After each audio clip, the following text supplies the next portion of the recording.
Hello and welcome to Is This Really for Kids, a podcast where I, your host, the attention decide, hey, is this really for children? And I'm qualified because I once was a traumatized child and now I am a filmmaker. And I'm making a couple of films for teenagers as we speak, but not literally as we speak because right now I'm podcasting. Anyway, the next thing up on our list is a little gem that seems to be hidden because when I say, oh, have you guys seen Cruel Summer? They're like, what? And I'm like, yeah, I 100% believe that this series was inspired by Demi Lovato's Cool for the Summer, but there's actually no proof of that. Also, I realize I just made a mistake because it's Cool for the Summer, not Cruel for the Summer, but it's fine. Anyway, here we are, the 90s, right? Great times. I was being a toddler through most of them. But basically, we see Jeanette Turner, who is woken up by her father wishing her a happy birthday. I also love that every year in June 21st that her dad wakes her up. There's no situation in which another family member wakes her up. It's always her dad, like clockwork that year. I've never had a consistent father, so can't relate or super comment on what that's like. JK, I lied. Her dad doesn't wake her up all the times. In 1994, her boyfriend wakes her up, but he had to arm wrestle her dad to wake her up. It's also a little weird. I mean, maybe she's just a late sleeper and the boyfriend's an early riser because he looks like a jock and she's kind of a mess.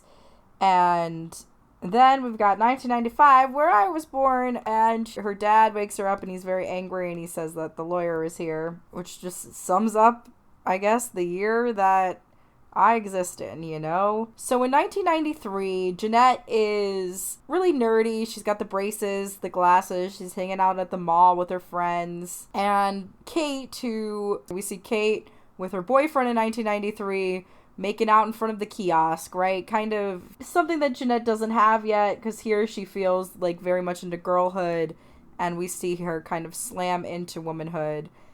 And I really like the way that they play with time in this. I think it's just a very interesting storytelling device. In 1993, Mallory, who is played by Kevin Smith's daughter, wants them to do something illegal as long as it's not immoral, and well, that kind of blows up in everybody's face in a weird way, but we'll get to that. Also to establish, because she saw Kate making out and having her friends, Kate is a grade above her and Jeanette is a grade below Kate. I honestly didn't pick that up. I thought they were in the same grade, but no. Then in 1994, Jeanette is having the perfect time roller skating, just having a blast, baby, as Todd from White Guys Connect would say. I love that Snoop Dogg vine. And her friends are now Kate's friends, and she has had sex with her boy Jamie for the first time, and Jamie is joined by his friend Ben, who is surprised that he still likes Jeanette and asks if he thinks about Kate.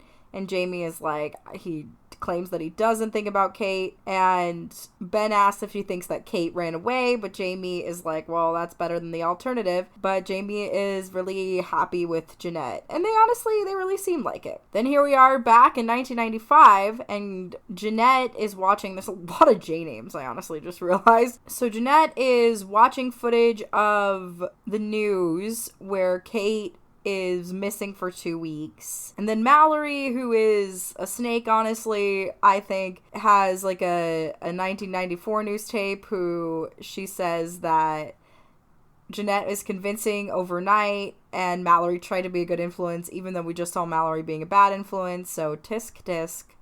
Can't trust Mallory, honestly. I also had a friend, Mallory, who was kind of rude to me in a weird way, in that 13 girl way, so learned from experience. Speaking of Mallory, we go into 1994, where it's been a year after Kate's disappearance, and Mallory sees Jeanette with her friends and congratulates her for her sex, and Jeanette is like telling Mallory that she's been here for them and that her friends pulled away too, and if they want to talk to her, they know where to find her. And Mallory says that she sounds just like Kate, which I feel like Jeanette didn't copy Kate that much, but does have a lot of the similarities of Kate's life, but is still, I feel like, her own version and not like a carbon copy of Kate. I do think her friends are right to feel discarded. Her one friend Vince had like a crush on her, and I get that they're feelings. I don't think this is the right way to take it on it, but they're children, so they don't know a lot better. In 1995,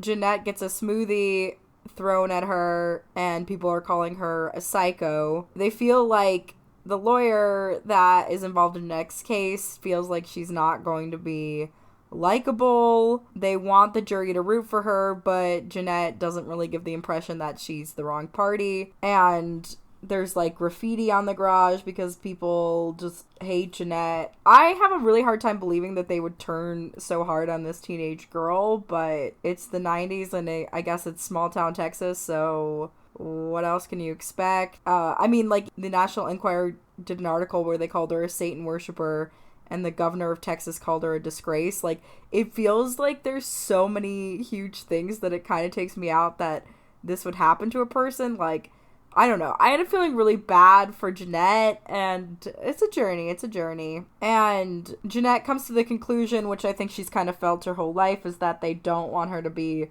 herself. They want her to be more like Kate, even though she got in trouble for being like Kate in the first place. Also, she's got a brother who almost ditched her in 1993 because he had tickets to a Boyz II Men concert, who I've never even, I feel like, heard a Boyz II Men song, at least knowingly.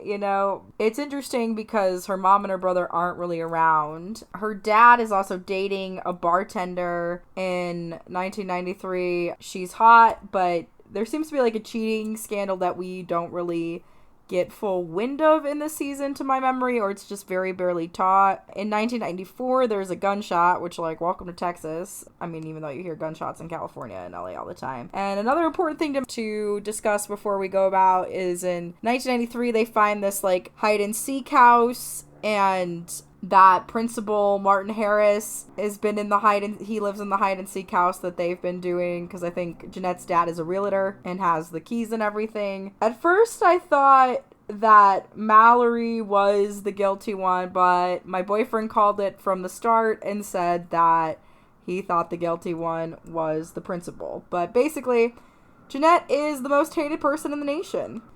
And, like, what she did was definitely not in the feminist code, right? She maybe fails at being a true girl power, but I don't know that she should get all of this hate because she, like, is an actual child. Then in 1994, her friends say that they found Kate, and Jeanette assumes that she is dead, but she's not, and Kate is just in shock, like really shut down. And then Jeanette goes to Jamie to talk with him, and Jamie rushes out and punches Jeanette in the face, telling her to leave, and it's pretty awful. Like I said, I don't think she deserved to be punched in the face. Like, they're really, really harsh to her. Obviously, I know the ending, but also the fact that Jeanette lies about this, and I feel like she should have said that it absolutely was Jamie, but I guess it's hard when you're in love. But I feel like that could have helped her case to be like, yeah, literally before anything happened, I got punched in the face, like, by a boy, which is not okay. So Martin Harris, the principal, was the kidnapper, and he, fortunately, honestly, I was gonna say unfortunately, but it's probably for the best that he died, so tax dollars don't go to keeping this guy alive in prison when he is kidnapping children and being super weird. But basically, Martin Harris got killed in the shootout, and Kate goes into a police car, which is just super traumatic after everything she's been through. Then we see that in 1993, Jeanette has Martin's house key in her back pocket, and we know that she has access to Martin's house. So then in 1995, she's watching Kate Wallace's interview where she talks about being abducted by, he was the vice principal, not the principal. Still terrible. And Kate says that she was found by a girl she didn't know, and that Kate really believed that she found salvation, and she was hoping that the girl would bring her help, but help never came, and that the girl took over her life when she was gone, and she wants the girl to go to jail, but there's a lot of laws preventing it. So she says that she wishes that Jeanette Turner would rot in hell because that is the person. And it is awful that Jeanette didn't help her, but I also, like, I don't know what I would do in that situation. I don't know if you know what you would do in that situation. Like, you have to go say that there is a girl in Martin's house, and you probably could have said it, but, like, would have anybody have believed Jeanette, really? Like, this younger girl? I mean, it's like a teenage girl, and if she's like when she was breaking the thing and going to the house and is like, I saw Kate there, like, and I could imagine, too, being shocked and being like, I don't even know, like, if that's what I saw. I don't know if I should go back in there. Like, I don't know. I feel like they were being incredibly harsh to her because that is an incredibly difficult situation. And the real perpetrator is Martin, but of course he's already dead. So it's like a hard thing of, like, I guess, like, wanting somebody else to suffer as much as she did, but that's, like, not the best for Kate to feel. But I guess, like, having all the anger and not having it go anywhere, and the person just being dead, even though there was, like, moments of tenderness between them, it's a complicated situation, y'all. Complicated situation. So here we are back in 1993, where there was jazzercise, colorful clothes. I love it. Then we go into 1994, and her mom tries to put earrings in her ears, but the holes have closed because she hasn't worn, like, a lot of earrings, so they bleed. And she no longer feels that her old friends were her friends, which I could maybe understand because, like, once you've gone through an experience that traumatic, like, how do you become a regular person again? Like, and pretend all that time that elapsed didn't happen. 1995, Kate is singing in front of a truck, asking the driver to come dance with her, and booing when he refuses. Bold, girly, bold. And in 1993, she is in a basement, and the small windows that she looks over are covered with barbed wire and boards. Then we go back to the workout class that Kate is in with her mother, and Jeanette and Cindy are also in the class. And Joy, Kate's mother, is like, she has to work out because else her husband will run off with a football client and they would be left poor, which is just, I guess, good workout motivation, but still sad. And Jeanette is, like, obsessed with this one necklace that she has, I think because Kate compliments it now that she got it for her birthday. And Joy doesn't really encourage the friendship between Kate and Jeanette, even though it was, like, suggested that they all have, like, a spa day. So then we see Kate in a bathtub with her clothes on, holding her breath underwater. I have so many questions about her being kidnapped. Like, was she allowed to bathe? Like, what did he do with that? What was that like? It must have been terrible, very scary. Not that I'm trying to wonder about an underage girl in the shower, but you know what I mean. I'm just wondering, like, how did the logistics of not being smelly work with being, like, kidnapped for all that time, you know? Like, I have a lot of questions. Kate just feels really replaceable. She's very upset that Jamie and Jeanette got together, and she, like, wants to know how, but also doesn't want to know how. And Jamie says they got together because he was putting up missing person flyers, and Jeanette offered to help. And Kate is all freaked out that Jamie hit her, which is, like, I kind of appreciate Kate for that, being like, you can't be a person that hits people. And Jamie assures Kate that Jeanette is an imposter and couldn't steal her life, which is, like, kind of true. She can't really steal her life, but I mean, like, the similarities are weird, but also, like, sometimes you just get closer to people and it can, like, happen. But yeah, it's very weird. But anyway, Jamie is like, hey, you know, Kate, you can reclaim your life, which is, I think, very powerful. So Kate shows her belly button ring to her stepfather, who says that's painful, even though he had a shoulder dislocation from football, but I guess he would rather be tackled than pierced, you know, to each their own. And Kate is like, you know, the belly button piercing was like nothing. She's been through a lot worse.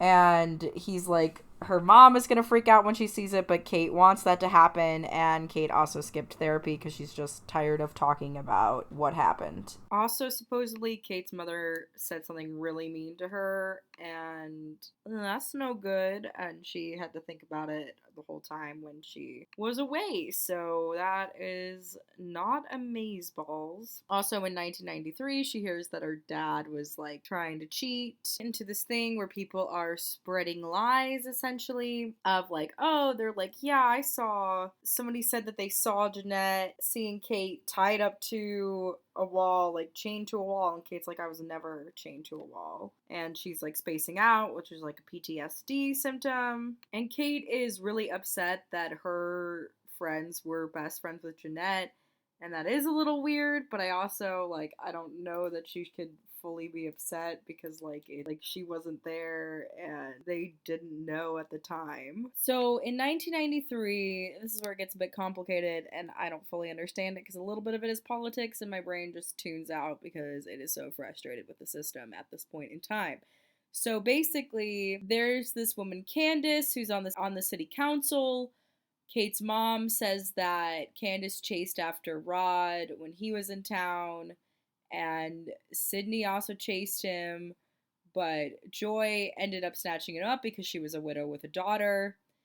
And Kate suspects that Rod is the reason that our mom hates Cindy, which these are Jeanette's parents. I feel like names in television shows are so difficult, and like names are already hard for me in real life. But yeah, so basically, Joy feels like Cindy wants to be her, and Kate likes Jeanette, but Joy thinks that it's very similar. So this is like kind of putting the idea that her mom kind of poisoned her, right? And I'm sure in some ways there's like an emotional immaturity happening, unfortunately, because she was chained in for a year. Like, she didn't have the development that most high school girls would get. So Kate thinks that Candace will have feelings for Ron, but Joy, her mom, just kind of brushes it off because she's like, everyone has feelings for her man.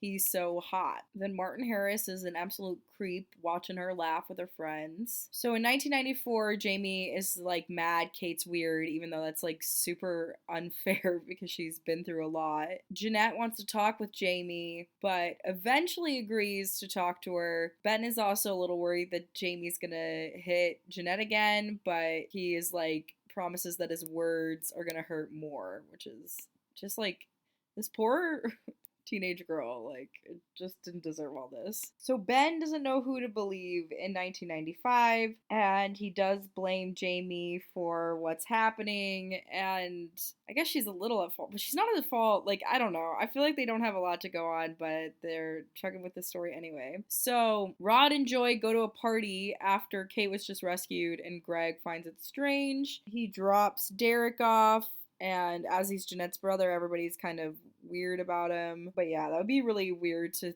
have everybody like turning against your family member at a party. It would be a very strange thing. Also really tells how just like unavailable Kate's parents were to just be like, oh, you got into a kidnap, well, we have to go to this event, haha. Like, it's like, no, you need to like probably pay attention to your daughter and see what she wants. In 1994, Jamie is saying that he could protect her, and Kate is just like, yeah, you can't because you didn't. And Jamie also lies about meeting up with Jeanette, which is, he's shady. And Kate says that she was just glad she got to skip some of the events of the parties, which, and that was like the one good thing she was locked up in the basement for, which is just like, yeesh. Wow. I'm sure I feel like if you came out of that, you'd be like grateful even for those events, but I don't know. The little teenager is very angry. So then, huge yikes, in 1993, everybody is gushing all over how hot Martin Harris is. I don't agree. He 100% looks like a serial killer, and that turns me off, but I guess some people like it. People like Dahmer. And they find out that Candace Johnson is having an affair, and Kate tries to pursue her mom to like come see for herself, but she just believes that Kate is making up stories. And she goes and finds Candace and Rod reading a brochure on where he's planning to take Joy on this romantic cruise, which is like weird, but I also could see wanting to like show somebody that and like another female and be like, what do you think? Or especially if you're trying to make a surprise, like you're like want to tell somebody, like I'm definitely somebody who doesn't want secrets. But yeah, her mom gets really mad that she's making false accusations about Rodney cheating. Mom was really mean about that and basically like accused her of ruining the family too. It was a bit of a harsh reaction, but her mom was just kind of one of those Texas moms, you know, hit you where it hurts. In 1994, Joy is giving this speech about how welcoming the city was, and when her husband died of cancer and they welcomed Rod in, and she addresses that, like, oh, it was weird that she was going to a party after Kate was found, but she was like, if she could muster the strength to get out of bed when Kate was missing, she could do this. And she was like, they had evil among them, but now evil is rotting in hell. And then Joy gives another speech in 1995 about how she's exhausted, and when they look at her and Kate, they're thinking of Martin, and she is tired of thinking about Martin and Jeanette, and she's just really angry and makes a toast to, like, them, the good guys, like, just creating evil, I guess, because Martin's not there, and they want, I don't know, some more of a, like, someone to dump all of those feelings on, I'm sure. And then, ironically, in 1993, she made a toast welcoming and gushing over Martin Harris. And then this is when Jeanette, Mallory, and Vince throw shaving cream filled balloons at the crowd because they want to be bad for whatever reason. Because it's the 90s and grunge is in. Honestly, whipped cream water balloons, though, sound really fun. Or shaving cream, but yeah, still a fun time. Fun time. Kate heals online, as all people who've gone through trauma do to, I think, some extent. And she's finding some support chats, so like abduction victim chats, which is like a wild chat room to think exists, but I'm also kind of glad that it is. And she realizes that other people have trouble sleeping too and trusting other people. In 1993, she's drinking from a bottle, and she's drinking for the first time. She offers this bottle to Scott, but the bottle is empty, and he's not going to call the police on her. And Kate is like just doing all of this because she believes that her mother hates her. And she's like, call the police because she'd be the prettiest girl there, which is just a weird jailbaity line to say, but she's drunk, so, you don't always say the best things when you're drunk. They also plug Whataburger, which is a good fast food time if you are in the South and have had it. So in 1994, Jamie meets up with Jeanette, and she is like, she didn't do the things that Kate is accusing her of, and Jeanette is like, hey, Kate's been through a lot, so she's probably not in her right mind right now, and she thinks that Kate's trauma is making it hard to know what's true and what isn't, especially after watching, like, the man who kidnapped her get shot to death. Like, she just, it's science that they say that is going to mess with your memory no matter what. And Jamie asks Jeanette if she saw Kate, and she tells him that she didn't, and makes him, like, look her in the face to, like, know that it's that, and he doesn't know, and she says she would never lie to Jamie, and she kisses him, and Kate watches all of this. And in 1993, we realize it's not Rod who's cheating with Candace, it's Joy who's cheating with Scott, and Joy 100% thinks Kate is better, and Kate witnesses them making out and is like, we have to be careful because Kate is getting nosy, and Kate sneaks out of the house and runs down the street barefoot. I'm also very curious as to how Kate got that wine. I'm guessing she just swiped it from the party. And I didn't really get the chat room scene in 1995 because she asked somebody, like, what they would do if they found out, and Kate is like, she's not being completely honest. I don't really know what they're talking about. I think it's meant to be a mystery. I'm assuming that Kate is saying she's not being completely honest in just everyday life. I'm confused, but.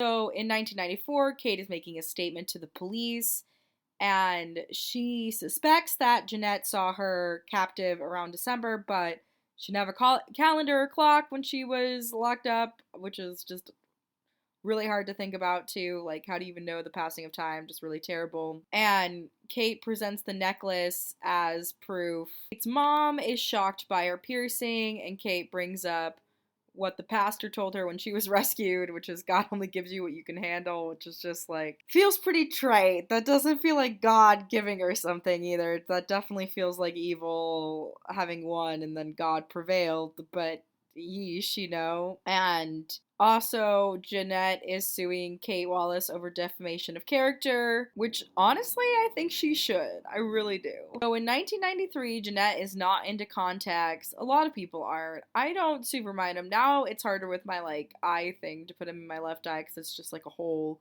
emotional journey every time, even though I wish it wasn't. But I would say I've come to start loving glasses these past couple of years, but I usually like contacts. Jeanette's poor brother is being uninvited to parties in 1994 because of the claims about Jeanette, and Cindy, Jeanette's mom, is like getting worried about Kate spreading the story more. And in 1995, Jeanette gets hit by Kate in like her car, and she's just yelling at Jeanette that stole her life because there was this pathetic, which is like a thing that her mom literally said. So that's very weird that it's like happening. And Kate is just like calling her trash. I get being angry. I understand wanting having someone to blame. I've also like I truly believe like you shouldn't bully back, and I understand like what it is. Sometimes like you lose control of yourself, so I understand it, but like I don't think these are the best choices being made right now. At least Jeanette's family did get involved in Jamie hitting her in 1994, and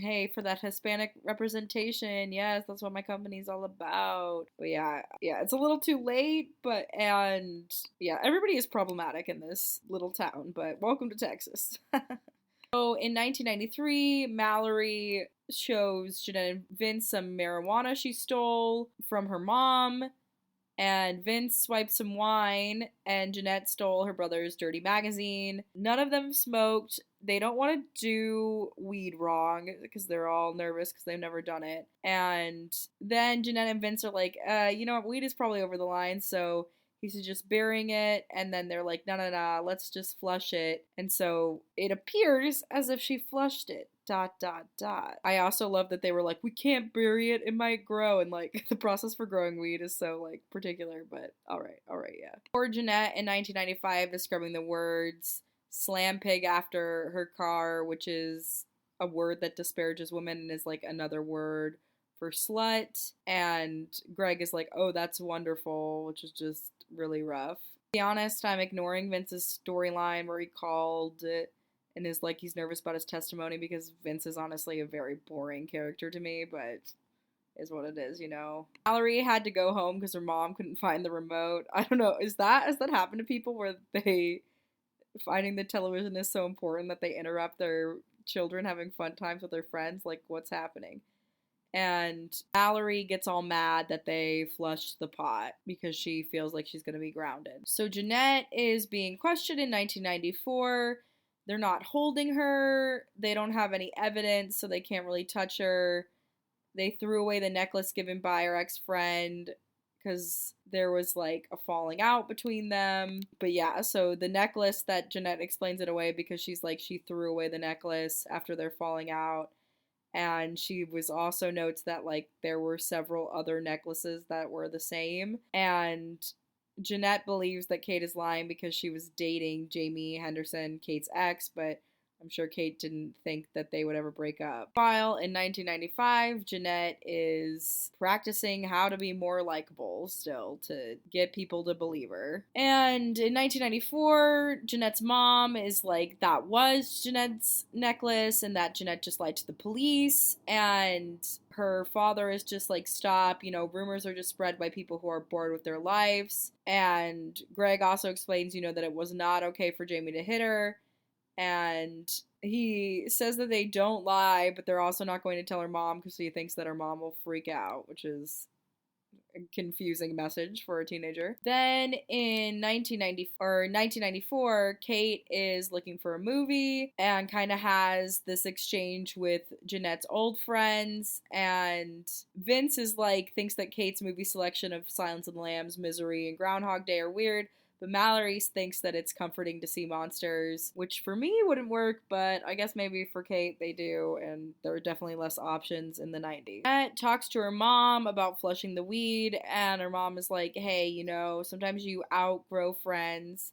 And Jeanette is like, doesn't feel like people want to be your friends, which I feel similarly. And Cindy says that she should be friends with Kate, and her mom was also a homecoming queen, and Joy was awkward back then and followed her around, and Jeanette is like, doesn't think that she's pretty enough for her mom's life like that, where all these men are interested in her. And her mom is like, hey, you've got good genes too, you know, your braces are gonna be off, and it's only a matter of time, which she was semi-right. In 1995, Jeanette leaked the lawsuit to the press before serving Kate, and her dad wasn't really happy about that. But I also understand Jeanette just needing a break. In 1994, Vince believed Jeanette at least. It seems like it has changed, but he once did. Then, the one sort of interesting thing about Vince is that he's gay and he's dating Ben, but he's like one of the most boring gay characters I've ever met. But they go public together. I don't know. It's hard in like past gay stories because sometimes I feel like they don't have enough significance, and so much of it is like the fear of the time because everything had to be buried, and it's such a new world to live in things where gay things are fine even though it like shouldn't be. It's really honestly the past used to do it too, and now there's been so much time of repression. So I think it's hard to like go back into these times and like see that fear because we all want to be like, no, you're free now, but like at those times you weren't. Jamie makes it clear to Jeanette that he cannot abandon Kate, and Jeanette wants Kate to talk with her, but Jamie's not going to help facilitate that. And Jeanette remarks that she's good at keeping secrets, so Kate won't find out about the kiss. And he wants to know how she knew Kate was missing before anybody else did. So in 1993, Jeanette is breaking into Mr. Harrison's house, prove to her friends that she's serious about the list, and she doesn't want to like fight with them. And she stole Martin Harris's old yearbook. And that ends the fight between Mallory and Jeanette, which their friendship is toxic. It's for the best, I think, that they're not friends. So in 1995, Jeanette is in the basement of Martin Harris's house with the boarded up windows. Vince confronts her on this, and she reminds him of how, like, the first time they came, she had a weird sensation that something bad was going to happen, and she worries that she unleashed something down here, and that she is responsible maybe for the evil forces, and she wants the responsibility to try to undo it, and she wants to, like, reverse things to a time before people wanted her dead. Also admits to Vince that she's been into the house many times because she gets a rush going into there. And Vince, however, like states that she didn't go to the house. We do find out that Jeanette does have a little history of lying because there is the joint that she said she flushed down. She had kept it, which that is mad messed up. Like, you just didn't want to share your weed? What's happening here? Find an answer to what abductors feed their victims, and it is trail mix, which seems hellish in itself. We also find out that Kate and her stepsister's relationship is pretty complicated and that it's not always easy. Kate is also just weirded out that like she was locked in her basement and then her family was out like looking at samples of wallpaper. Kate's stepsister is also not a fan of their mom, which understandable. Kate's lawyer is basically like, to win this case, you have to just have the consistent details of your memory, and that Jeanette was smart to prepare her case in secret, but Kate is going to be smarter because she's arming up first, and she just has to prove that she's essentially not an unreliable narrator. So in 1994, Kate is at therapy, and Kate is assured that, it's a safe space, but Kate doesn't believe in any safe spaces anymore, and she just feels like everything is a cage, even her bedroom. She once belonged, but she doesn't anymore, and because the world just kept spinning without her. And I feel like that's a feeling that, I can really relate to that, of like when you're dealing with your trauma, you come back and you realize like the world still moved on, like nothing slows down in your healing, and that can be a really isolating feeling. So in 1995, Kate claims that she was in captivity for months, and then she heard someone break in, but they left before she could see them.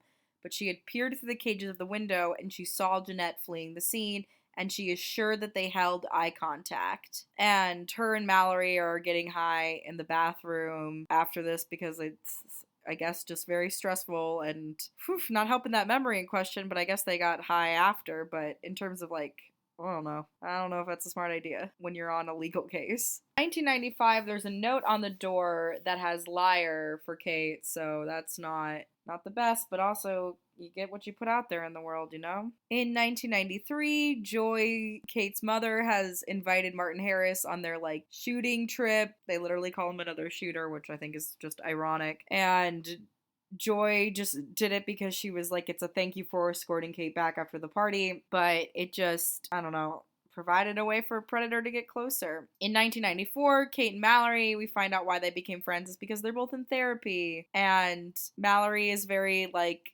therapy shouldn't be a secret because it's fine, which is pretty progressive, especially for that time. And Mallory's in there because she's a child of divorce and that there's a lot of verbal abuse going on. And that's when she also finds out that Jeanette and Mallory are no longer friends and that, Mallory had once come to her 3rd grade birthday party and she confesses to Mallory that she saw Jeanette kiss Jamie, but she's not going to call her out because the police is going to deal with her. And the thing is, I don't know that people can just go to jail because isn't there that, like, I don't remember what it's called, but there's this act of like innocent bystander, like you don't have to help out people if you see them in danger, especially if it would endanger yourself. Like I don't know how they have a case, but Mallory suspects that the note liar is from Jeanette. I also love this line of "You're not a very nice young lady and you're not a very nice old one." Like, dang, so cutting.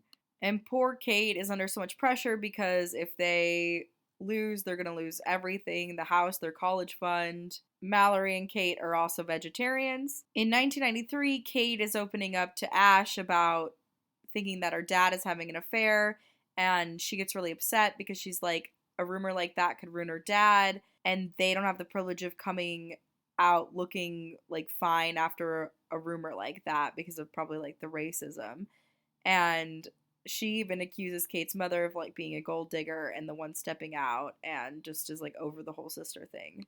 So in 1994, Kate swears she remembers everything about the kidnapping and it's not typical where she is misremembering something, replacing memories with a version that makes her more comfortable. And she talks about how in the beginning of the kidnapping, both her and the kidnapper were like learning their roles because there's not like a learning guide of like this situation. And I love this metaphor that they used about how she was a lion and Martin was the lion tamer, and that he had stood between her and freedom, and he realized that she would claw him to death if she had the chance. Her meal that kidnappers feed is toast with jelly on it. Of course, Kate's mom doesn't trust Mallory, and that's also when they do the whole "you're not a nice young lady and you're not a nice old one." And Joy wants to have Jeanette charged with an accomplice behind a kidnapping, which is, I feel like, a huge stretch.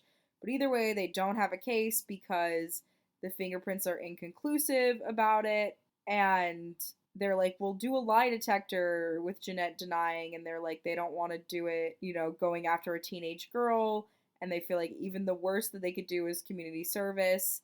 And Kate doesn't want Jeanette to get away with it and is really just mad that she is the only one who's suffering the consequences. But also, like, yeah, I mean, it sucks. Like, it's like, but you are the only one. It was like, unfortunately, you were the victim of Martin.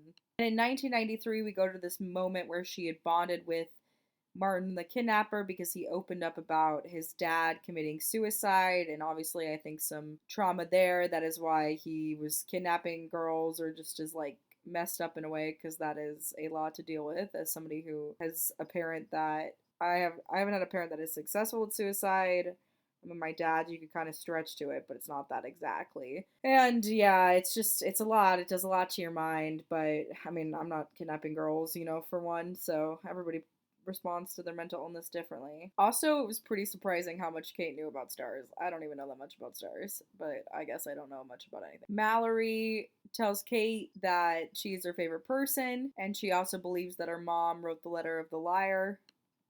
And then Kate tells the story about Annabelle, and in the story, it's like people have secrets, a thirst for gossip, and accusations. And in the story, too, there's a man that joins Annabelle that grown-ups trusted, so that Annabelle trusted him, too. And that trust led to something unspeakable, which is partly on the grown-ups' hands. Like, it takes a village, basically, to be complicit in a kidnapping. Annabelle has to, like, listen to tapes to get her story straight, which is also kind of like what Kate is doing to prepare for this trial. And then it is revealed that Ash is the one talking to Kate through the chat rooms because Derek tells that Jeanette went through the stage where she was scared of him, so she just talked to him through a puppet, which is very, very strange. But I guess if it works, at least this kidnapper He gave her gallons of water, mouthwash, toilet paper, tampons, food, fruit and vegetables. But Cage is on the window, you know? Kate is brave in listening to her therapy sessions. That would be very, very hard. And Kate can't remember who Annabelle is, which is not good in terms of the memory. They start the next episode out in all these different ways to get ready, and there was an empty frame here for a while that was just a lot. Maybe a little, could have cut it. It's all right. So Kate's lie is that she didn't know Martin because she actually did, because she thought that it would make her look bad. Jeanette is really rude to their lawyer, and her dad is just mad because they're paying this lawyer a lot. And the lawyer is like, hey, do you have anybody who will like testify that you're a human? In 1994, Jamie is late to the fair for Kate because he had to do chores for punching Jeanette. And his mom points out this beautiful lesson that the opposite of love is indifference, not hate. And that he needs to be sure that he wants to really be with Kate, not just feel bad for her. And Jamie finally stops gaslighting Kate and tells her that he admits that he loves Jeanette, and then he goes back and gaslights her though, because he says that, you know, she's not being focused on reality, which is her goal, because she's doing a made up story about like him kissing Jeanette, which is just like so gross. Dump him. Jeanette is going to sit in the dunk tank to pay her legal fees. Jeanette's side of the family has as much to lose as Kate's, where they can lose, like, because his dad could lose the job, his reputation, because he was a reputable real estate lawyer, and also cost him the image of his, like, perfect daughter who never hurt a fly, which is, like, yeah. It sucks that it was, like, hard for everybody to have this, like, one kid and that there's no way to repair this reputation. Like, it's just, like, move, you know? Her dad is still so harsh on her. Like, what an awful experience. Also in 1993, Kate is going on this date with this guy, Gideon, who thinks she's the coolest girl, and she's like, no, that's Kate Wallace. And she does lie to her date that she knows Jamie, which she like knows of Jamie, so that's a great one. But and I'm so for Kate breaking up with Jamie and being that, just like the weird, the lying of that they can kiss her and messing her with her memory and making her doubt herself, like, it is awful. Just so gross. Also, how hard would it be to like see a magazine image of being described as a psycho? Also, like, maybe let's just not describe people as psychos. Like, I mean, I know sometimes they can act like it, but people aren't one word usually. Also, Kate and Mallory go to the dunk tape where they think that the person in it is Jeanette, but it is Jamie instead. And honestly, I think he deserves that dunk more. Also, one of the only friends Jeanette has is her dad's girlfriend, who is like this owner of this bar. I think her name's Angela. I really liked her. And Jeanette's mom doesn't like the town anymore in 1994. She's watching a show about Bill and Hillary, drinking wine, you know, a low point in life, a low point in life. And if somebody spit at her car in the parking lot, they said mean things to her about her daughter. And they talk about how when somebody dies on a commercial air flight, they move the body to first class, and then somebody has to sit next to her corpse, which is just like, oof. So her dad met his new girlfriend because she accidentally hit his car, and he gives her his real estate card because she's looking for a new apartment. Jeanette basically dropped out of school, which is just pretty sad. In 1994, she takes space from her old friends, which maybe would be for the best. I could understand that that's like a lot. Also, Jeanette's brother is like, the Wallaces always win whether they deserve it or not, which is a very weird thing to say, but seems to also be the truth. And he wants her to be the geeky Jeanette no one noticed, but she's like, she can't be that person again, which makes sense. Like, it's hard to go back to the geek fully. I'm kind of there right now. We also catch Jeanette lying to Martin about how she knows where he's from because of like the yearbook and stuff. Because Martin is also at the carnival because he was raising money for the school. And Jeanette gets made fun of for dating a loser like Gideon. She makes herself lose to like let him win. And then Jeanette gets so humiliated by the girls making fun of him is that she says that she doesn't even know him and then leaves, which is pretty rough. Also, they let Jeanette in a bar in 1995, but I guess they don't serve alcohol, so it's fine. But I don't even know if minors can be in the bar. So then a drunk Jamie does admit that he kissed Jeanette last summer and he lied to her because he thought he was protecting her, but really she needed to know the truth, and Kate is already like, I knew that. and he asks if she wants to hit him, and he just repeats what he said because she wants to hear that she was right, which I respect. It's apparently very, very hard for a man to admit that. Then Martin creepily says in 1993 that he mistook Kate as an adult at first, and she like wants him to say hi to her, and he like grabs her scrunchie and is looking forward to see her again. It's pretty gross, but he gets her a large pink bunny, so there's that. And yeah, it's grooming and it's rough. He also makes Jeanette feel bad for what she did to Gideon, making him feel rejected, humiliated, and alone. And how would like Jeanette feel in that situation? And Jeanette gets really all teary eyed and apologizes. And she sees Kate's scrunchie and she's like, oh, hey, I'll take it to Kate. And he hands it over because I think he was hoping to keep it to have like an excuse to go to Kate, which is disgusting. And then Jeanette is bonding with her dad's girlfriend to karaoke, the best way to bond, in my opinion. And poor Jeanette gets all sad when she has experienced kindness, which very, very relatable. It's hard when you don't always have it. And then Kate takes her anger out on a stuffed bunny. Better than a person. Also, Jeanette stole Kate's scrunchie, so there's some stuff going on. And poor Jeanette is blaming herself for their divorce. And Angela gives Jeanette wonderful advice that she shouldn't have to make herself less like a nerdy nobody. She shouldn't have to make herself less for anyone. So true. This is true to you if you need to hear it. And then Mallory argues away stealing in 1993 because corporations budget for those kind of losses, so it's a victimless crime. But like, let's just not steal. Why are we doing this? But they all have to steal before they can sneak into a scary movie. So because of these dumb grade rules. Also, it is weird, like, Jeanette regrets, like, not being this weird person that was, like, practicing what day she would give Kate Scrunchie back and being this, like, heavy breather person that seems to also have gotten her in trouble in a weird way. And, like, also just devastating that Kate was crushing on the principal. It's just, oof, crushing on your kidnapper, crushing on a bad man. Then one mom, Tanya, invites Martin out for dinner, but he's reluctant. He says because she's a parent to one of the students, but I think it's because he wants to date a student because he's awful. And then her friends tell Jeanette, her like old friends that she stole from Kate, tell her that basically she's been relocated to Loser Island and they're not going to be joining her, which is oof, devastating. So mean. Jeanette then takes the blame for Vince stealing the CD, which is maybe for the best because she is of lighter skin and we know how racist the police force can be. But she ends up getting taken into custody by mall security and waits into a room with like Jamie, and he got busted for something to do with the fountain as part of a dare. So they kind of bond there, being two baddies. Then Jeanette's mom gets this call that's a prank because somebody is looking for kidnapping tips from Jeanette, which is just awful. And she gets really upset because she's like, you're harassing an innocent family. And they're called the Twisted Turners. And then her mom discovers Jeanette's secret stash that she's keeping. In 1993, Jamie and Jeanette are still bonding, and she is all smooth and being like she makes trouble but doesn't get caught, which is just like, of course, compelling to a teenage boy. Jeanette lies to her mom and says that she has never been inside Martin's house. I wish she came clean, personally, but we knew she wasn't going to.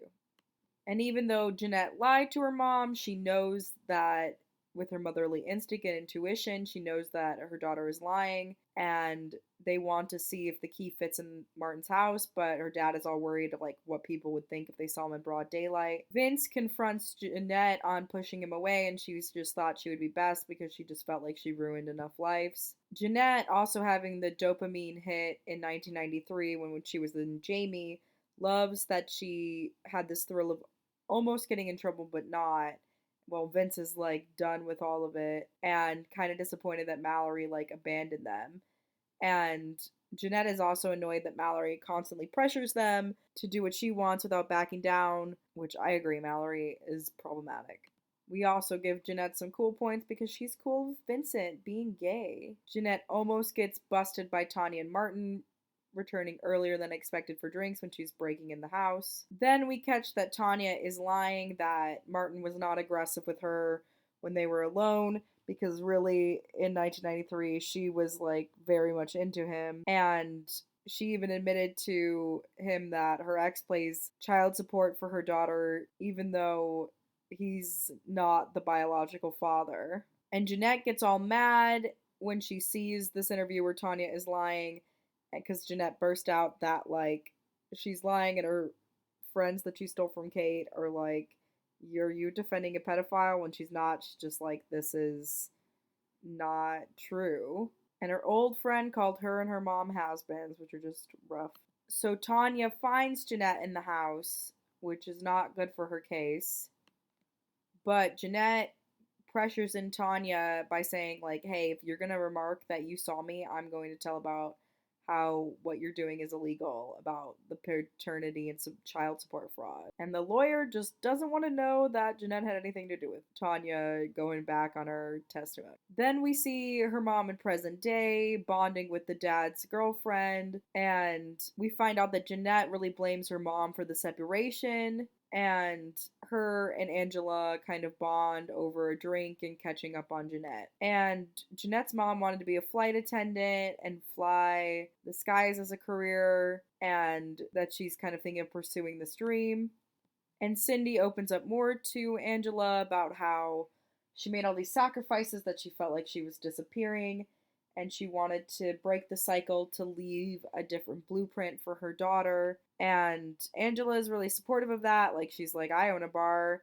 And Cindy can kind of see why her ex-husband, likes Angela. And Angela's like, she likes Sydney too. And she also admits, she's like, "Hey, just so you know, I didn't steal Greg because you already left him."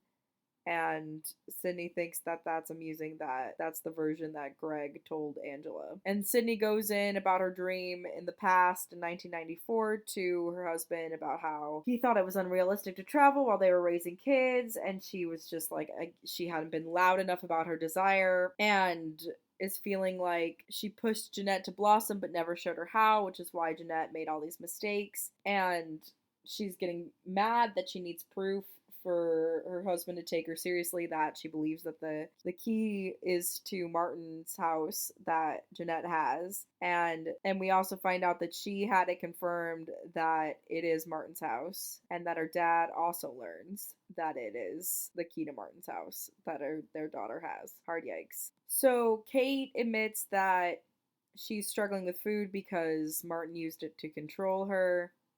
In 1995, her and Mallory are smoking weed, which is just, I don't think, the best for the circumstances, even though I understand the urge. Martin also tells her when she was kidnapped that people gave up looking for her, which is just awful. And then Jamie is being just how the 14-year-olds are, and he wants to buy Kate a promise ring in 1993 because he has dreams of building a big family one day, and he sees a future with Kate. So in 1994, Mallory is invited on Kate's birthday, and this is kind of their friend-iversary. And the reason that they smoke weed is because Kate is like, she doesn't have an appetite, and Mallory is like, "Oh yeah, weed will help." Then Kate's really worrying about her memory because she can't remember the Annabelle stuff. And Mallory says in 1995 that they're giving Kate a day off of their lawyers, and she steps in as the keeper of her birthday, and that they're just not allowing her to talk about the trial, which is probably for the best, because like talking about that every day would be really stressful. In 1994, Kate finds joy again through nachos, which just a joyful food, honestly. And their sister even notices that they're high, but won't narc because she also gets high too. Then Kate gets a little wild at watching a horror movie because she panics, telling the girl to run and hurry because the person's going to get her, and is just having some PTSD, which is pretty awful. And Kate has a conversation with Rod as she's just so curious in 1994 how he could forgive her. And I love this line where he goes, "Losing you was an earthquake, so everything else was a speed bump." Like, just beautiful. Great writing. We also learned that Kate was very conflicted going on the show and was often told to like not discount it just because it was her mom's idea.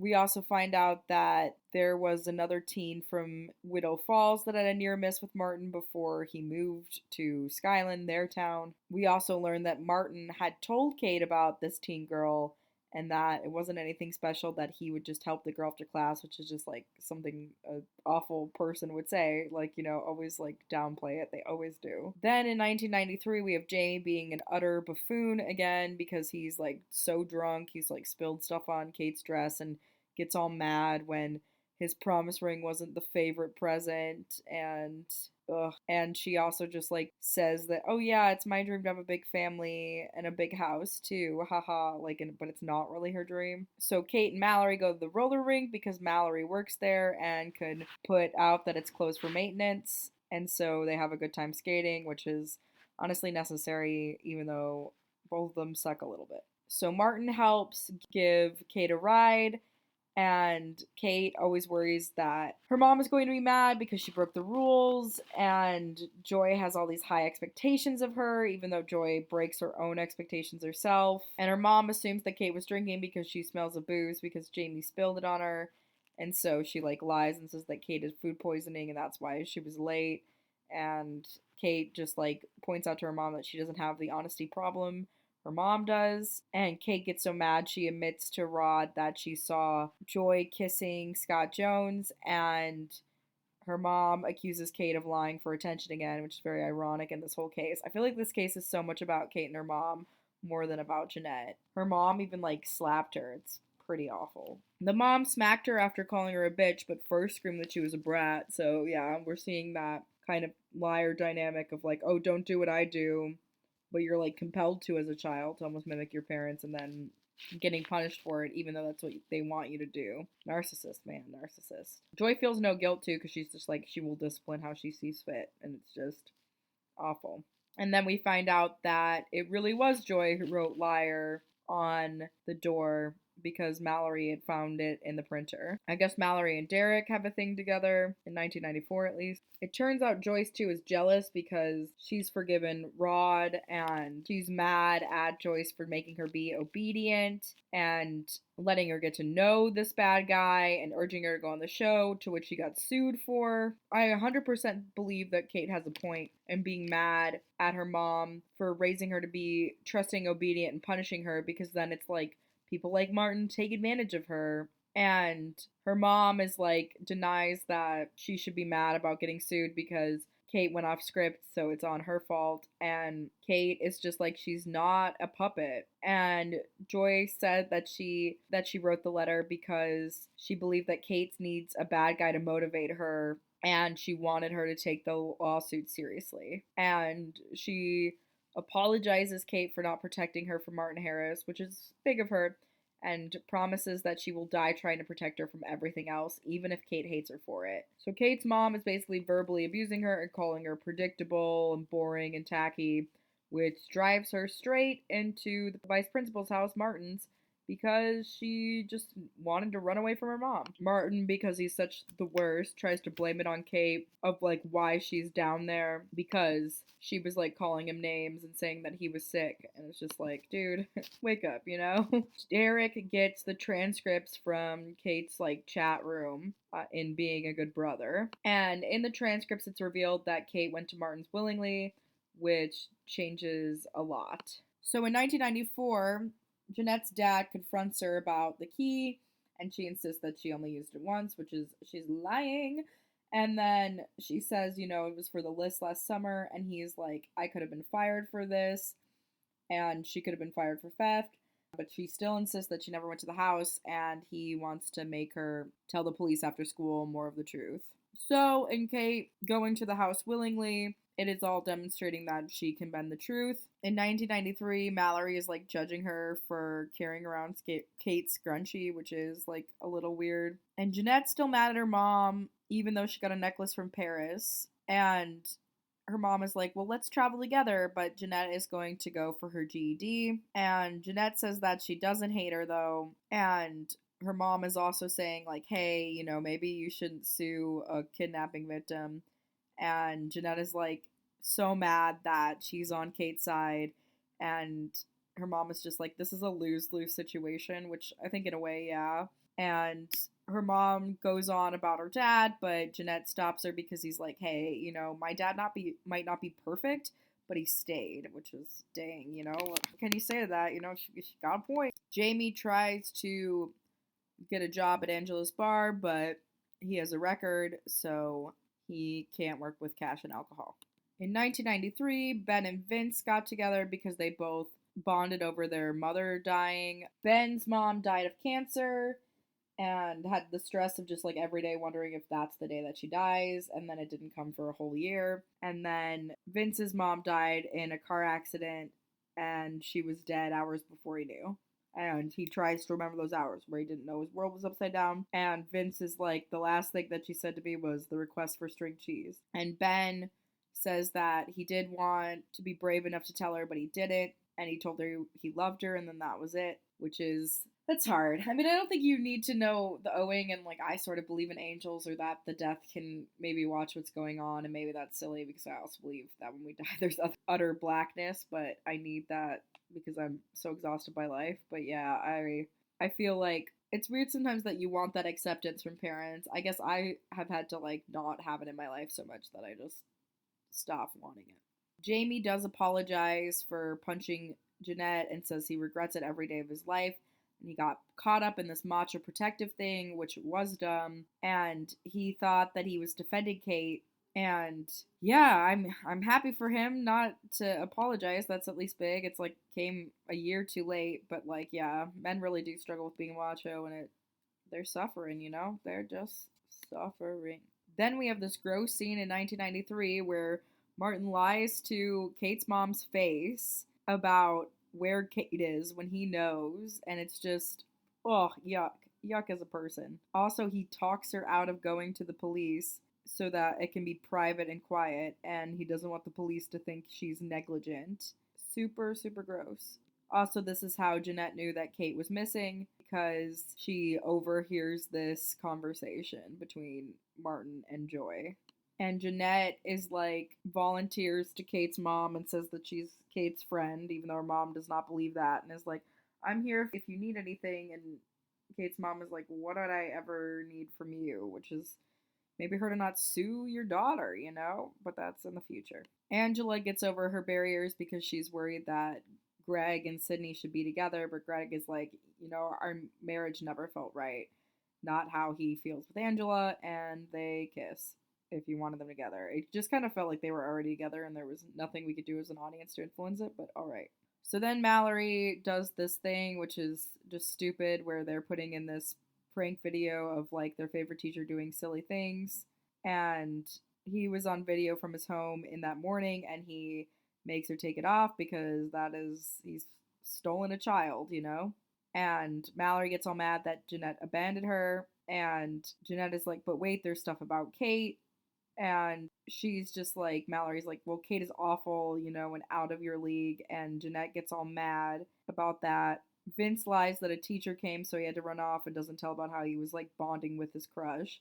It's kind of awful. Boys escape all of the trouble, you know? And then Jeanette calls back in circles, which I think is actually a really good point and very smart, because I would just be like, oh no, confrontation, forget about this. But she's like, you abandoned us when we were shoplifting, like, so you can't get all mad about this. But Jeanette is also like, you know, friends don't bully each other, because it's always everything that Mallory wants, and so she wants to make new friends and her own choices. And Mallory's like, so do you want to be friends with me and Vince? And Jeanette's like, I never said anything about Vince, which is just, oof, cutthroat, these teenage girls are. So Jamie picked up Ben from practice, and he was drunk, and they got into a car crash, and so he got arrested for drunk driving, and Ben was in the hospital with a severe compound fracture, and this causes Ben to not be great at football. And Jeanette and Jamie bond over that, like, every day they wake up for one moment where there's not the memory of, like, the terrible thing that they've done. And Jamie and Jeanette bond again in 1993, where they're like, he comments on her not having braces, and acknowledges that it was the best day of his life when his braces come off because he had headgear and everything, and that he really likes her smile. And Jeanette tells Jamie about Kate missing because that she overheard it, and she always says, you know, they suspect the boyfriends first, so she wanted to warn him. She is like awfully too excited when she tells her that news. And then in 1995, we find out a few months after Kate went missing, on Christmas Eve, he got a message on his answering machine that was just a bunch of random sounds. He recorded it because it was very important. And the sound is breathing with Till Death Do Us Part repeating in the background. And Jeanette then goes and asks for the snow globe with Mallory, but Mallory says she doesn't have it anymore, even though she does. These lies, it's just so weird. And we see that in that prank video that was recorded with Mallory, too, who's somehow not involved in this case, he can see Kate in the background, but he destroys the tape, so no getting that evidence. So then they talk about grooming, and first, they isolate the victim. So Martin had seen Kate's unfulfilled need to confide in someone, and then basically positioned himself to be the person that she could confide into. And that basically these people will pose themselves as saviors when in reality they're predators. And that false sense of security is a trap, essentially. Oh, so disgusting. We find another twist where Kate wasn't always trapped in the basement. So in 1993, Rod was like, hey, we need to tell the police, but Joy doesn't want to because she's worried that they're going to see Kate as a troublemaker. And Martin gets all mad because he told her to leave to go to school, and she didn't. And because she just spent all the time being in his house and looking at him. And he gets all mad because he could lose his job, or worse, if people found out where she was. And so he answers the phone and states that it's terrible news, that thanks to the detective, she is now an officially missing person. And Kate is like, well, I can just go home, it'll fix it, and we'll just figure out a lie. And he doesn't let her drink because, once again, he forgets that she's underage, which is just this weird rationalizing thing that he's doing, and it's so bizarro. I don't like it. And Martin is just kind of having a meltdown that he's like, oh, I should have called the police or your parents. And instead they've asked to play Never Have I Ever, the drinking game. Kate feels bad for Martin because they grew to be friends, but the doctor is like, you know what? Friendship happens when two people are equals, and with the power dynamic, it was never really going to happen. And then this gross man ends up basically having sex with her, or at least hooking up with her while there's people on their TV praying for her safe return, which is just nasty. So a month in, Kate is asking Martin to skip work and stay home with her, and I guess she asks him that every day. And he is like, hey, just pick this place to go. We'll go when it's safe. And she's just daydreaming that they'll move away to Thailand or a French island. Bora Bora would have been a beautiful life had that been a safer case, So her and Martin are 15 years apart. So then she has to go hide in a closet because Jeanette's dad bothers him because his tire blew out and he wants to use the phone. And Martin is like, oh no, I'm sick and the house is the mess. And then, my phone is broken. And Jeanette's dad sees that there's all these pamphlets and he's like, oh, are you escaping, or if it is for a school project? And he ends up getting close to the closet, and he also notices that there are 2 coffee cups together, and Martin is just like, oh no, they're both his from the night before. And Kate is all mad that she had to get shoved into the closet, and Martin ends up putting a black curtain so no one can see in and out, but ooh, it's so gross. So Kate says what stopped her from walking out the door is that he had made it clear that it was either him or the outside world, and she had chosen him for a really long time. And they had this unspoken rule, they knew what they were doing was wrong, they never talked about it, so they lived in this suspended disbelief. Kate is feeling this thing is oh, her parents are different people in public than they are at home. But yet, here she is doing the same thing with Martin. Repeating your parents' mistakes even when you don't like them, yeah, it's a hard one, and it's something that comes up regularly. Also admits that Martin always made her feel like everything she needed to be happy was inside his house, which is just awful. Poor girl, probably not getting any vitamin D. So Kate is starting to get really homesick, especially at Christmas. She's starting to get depressed. She hasn't gotten out of bed yet, and it's 4 p.m., and she wants to go to the mall. And she misses sunlight, really misses the mall as a teen girl. It's around here when she leaves the voicemail to Jamie. This is also around the time when Jeanette left the necklace. Kate didn't tell Martin about Jeanette because she liked having a secret of her own, and it felt really powerful, and it felt like Kate was hoping Jeanette would tell somebody so that she would leave. And Kate admits that she did leave once, And I don't know. I'm having a hard time believing that she never would have even told him about Jeanette because I feel like if any conversation got heated, that is where it would have gone. But okay, we need it to work for the plot. I get it, writers. And then it turns out that Kate did leave once and snuck into her house and saw her parents like laughing and drinking, so she went away, even though they're like talking about how they're missing Kate, but she didn't hear it. She just saw the happiness. And then Martin finds out that she had snuck out of the house, and that is when Kate became really afraid of him because he wanted to know like where she went, and she's asking him not to be mad, and then he's like, well, I'll decide if I'm angry or not, which is pretty awful. And so she admits that, she went to her old house, and he is like, do you know how bad it would be if somebody saw you? And did she ever think of like what would happen to him? And she's just like, she's suffocating. Like, this is not okay. She can't stand living like this. And he's like, you cannot go outside until you are 18. And she's like, well, if you're saying that, it sounds like you are my kidnapper. And he's like, don't even talk about that, even though it's like, what is happening? Like, the breakdown of this man, is just a lot. And she wants to leave. And he's like, you know what is gonna happen to me? And he's all mad because he like bought her pearls and stuff for like Christmas. And she's like, I'm not gonna tell. And he's like, well, people are gonna find out the truth. And it's not really good that she was like living here while people were looking for her. And she's like, okay, whatever, I'm gonna figure it out. And he's like, I took you in when no one else would ever have you. And the doctor said too that he's just like, he was running out of ways to control her, so it had to be this. And so she goes to get her suitcase, which he says is in the basement, and she's like, sorry that it is this way. And then he says sorry too. And then when she goes into the basement, she's been basically set up in the basement. I get it, because they both have bases. Anyway, terrible time to make a joke in a kidnapping thing. But he goes and he basically locks her in the basement, and he doesn't open it up, which is just awful, awful, awful, awful, awful, awful, awful. Also, just the sheer drama of putting the pearls on the table when she was gonna walk away, just amazing. So here we are, finally at the jury.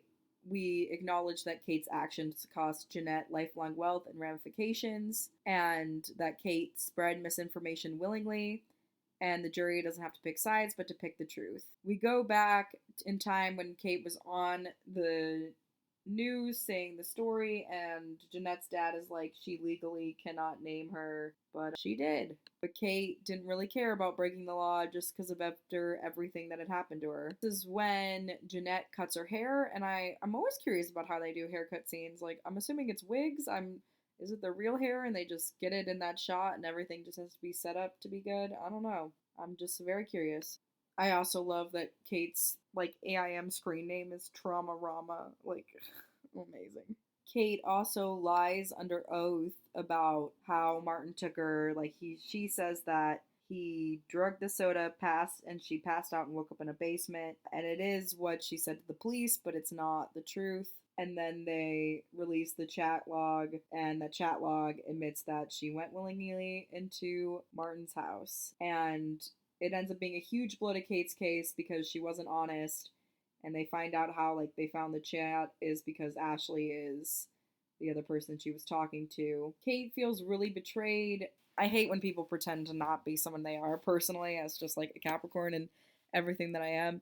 But basically, Kate feels betrayed because she thought that she was chatting with somebody who went through like the same thing. And that also is like messing with her sense of reality and memory. So Kate confronts Jeanette because Kate is like, $11 million won't hurt her, but it will bankrupt her parents. And Jeanette is like, well, now that you know that I'm going to win, you want to settle. And Kate is like, the chats were a low blow. And she's like, naming me on TV was a low blow. And it's like, you stole my trauma journal and shared it with an entire courtroom, which is super cruel. But Kate also like ruined Jeanette's life. And Kate is like, but you stole mine. And Jeanette's like, you didn't even want it. And Jeanette is like, she's read pages of her journal, but she doesn't know the whole story.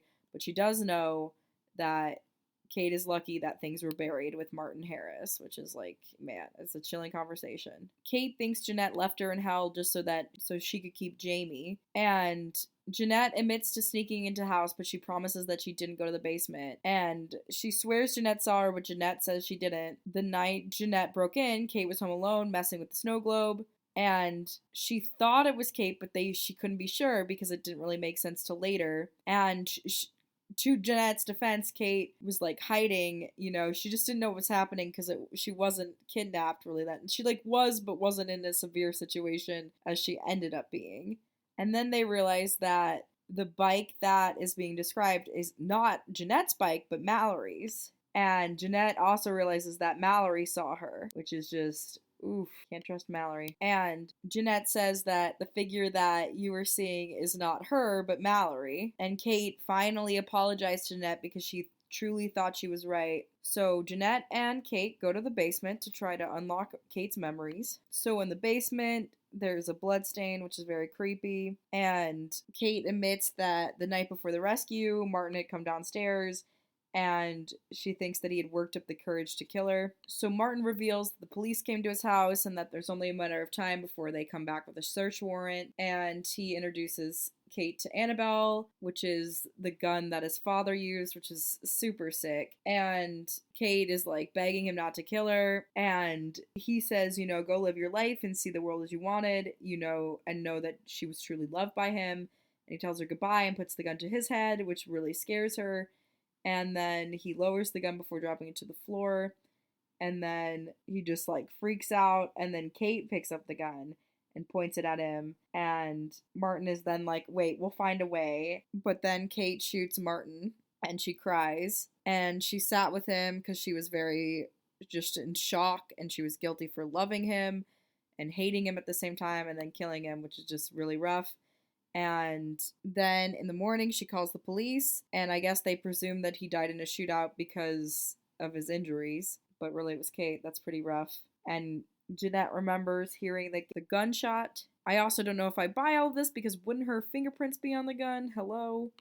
Jeanette says, no one could blame Kate for killing him. And Kate is like, you know what, sue me. You didn't deserve any of this. Take the money.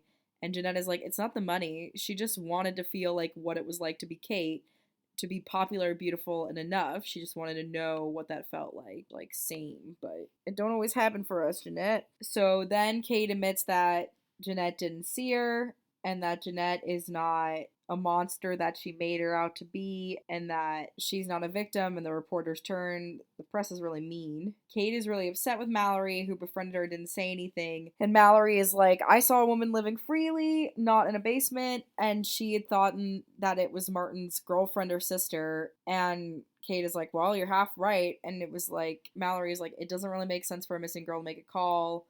So she didn't ever really imagine that it was Kate. And Mallory is like, I didn't really think anything until I saw it on the news. And then Mallory is like, if I told the truth, that would expose that you were not only in the basement. And Mallory was going to leave, but Kate doesn't want her to. So then Jeanette gets her own interview as the most wronged woman in America.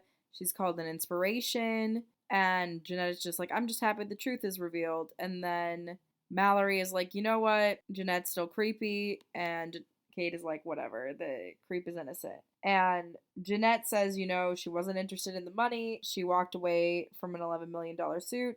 She has a great dad and a great boyfriend. And Jeanette says, hey, I forgive Kate. She could have cleared this up sooner, but I forgive her. And then Kate and Mallory are just being reckless, dancing in front of a car. And then they both kiss, which I was honestly a little bit rooting for, because they're just teenage dirtbags, baby. But then we see in 1994 that Kate is shouting for Martin from the basement and saying that if anyone can hear her, this is Kate Wallace. And she shouts for the person walking around. And Jeanette reaches for the handle and freezes. And she can hear Kate yell for help, but she lowers her hand from the doorknob and smiles. So she was more guilty than she knew this whole time. And there's going to be a second season where we talk about this. Like, I hate that it was a whole lie and it wasn't resolved, and we decided, okay, second season, but all right. We are here now. What did you think of Cruel Summer? Are you excited for the second season? I'm interested to see what they'll do. I don't know if I have any high hope it will be good, but I really liked, it's not the best teen drama I've ever seen, but the splitting of time is pretty interesting. There's some cool things. I like appreciate it. I'd give it a B. I'd say probably I mean it's a heavy topic, but I think a 13-year-old probably needs to understand this concept because they are unfortunately being preyed upon. So I'd say like 13 to 18. Maybe a really competent 12-year-old could handle this. And yeah, so give my social medias a follow if you'd like to donate. That would be much appreciated. I hope you enjoyed this podcast. It was a long one. There was a lot to cover in this series, lots of ground. And yeah, let me know what you thought about it. Let me know other things you'd like me to do. And I hope you are enjoying the second season of Is This Really for Kids?